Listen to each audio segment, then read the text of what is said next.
TCR Home Store ปากเซ่สบายดีเนาะมื้อนี้เขาจะมาว่าเรื่องเตาแก๊สเนาะซึ่งเตาแก๊สของเขาสิมาแนะนำในมื้อนี้เป็นเตาแก๊สแบรนด์อิทเนาะราคาเริ่มต้นอยู่ที่1,651,500 กีบเท่านั้นเนาะถ้าว่าลูกค้า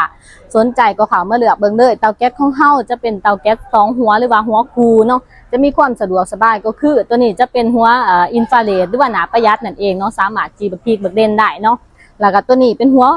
ฟูเป็นหัวทองเหลืองเนาะซึ่งจะมีข้อดีของมันก็คือมันจะบ่ขึ้นเมียงบ่ขึ้นสนิมเปลวไฟของมันจะเป็นเปลวไฟสม่ำเสมอตัวนี้มันเฮ็ดกินแซ่บเด้อลูกค้าเพราะว่าเปลวไฟมันสม่ำเสมอแต่ว่าเฮาสามารถปรับพอยปรับแห้งได้เนาะแล้วก็ที่สำคัญก็คือรุ่นนี้จะมีถาท่องเปลวบ่ให้เปลวไฟมันจะช่วยให้ประหยัดไฟขึ้นเติมเนาะ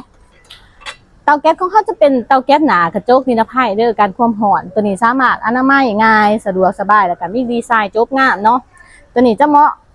สำหรับหัวปั๊บแห้งดันต่ำเนาะตัวนี้เนาะเป็นหัวปั๊บแห้งดันต่ำของเฮาถ้าว่าเขาใส่แห้งดันสูงมันจะเฮ็ดให้เปลวไฟขึ้นแห้งแล้วก็เฮ็ดให้แก๊สเฮา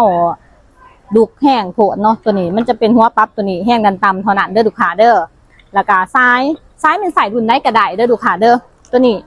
เพราะเขาจะเป็นซ้ายใหญ่แก้วมีพร้อมปอกหัดให้2 อันตัวนี้มาทานเป็นยาวเมตรหาถ้าว่าลูกค้าอยากได้ยาวกว่านี้ก็ได้แต่ว่าตัวนี้เขาอยู่ในแพ็คเป็นยาวเมตรหาเนาะเจ้าถ่ายชุดนี้